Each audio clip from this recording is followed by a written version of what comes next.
Once you issue an owner invoice, you may want to have different lines in relation to different matters. From version 14.5, the Strata Master allows you to have multiple dissections in your owner invoice. If you'd like to use multiple dissections in an owner invoice, you can navigate to Accounting, Issue Invoice, and select Miscellaneous Invoice, Multiple Dissections.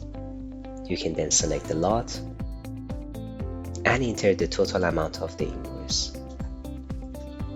In my example, the invoice comprises $300 fire invoice recovery and $100 FOB fee.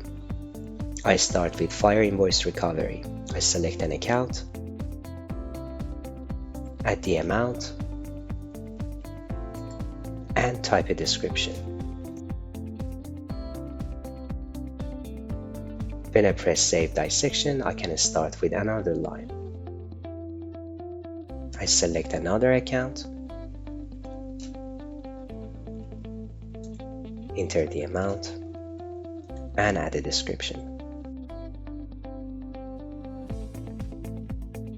The total amount entered is now matching the total amount of the invoice.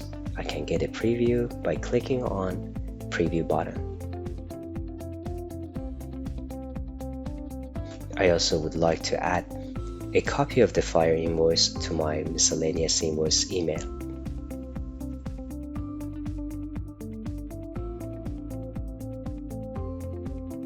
I can then press Email and Save in order to issue the invoice.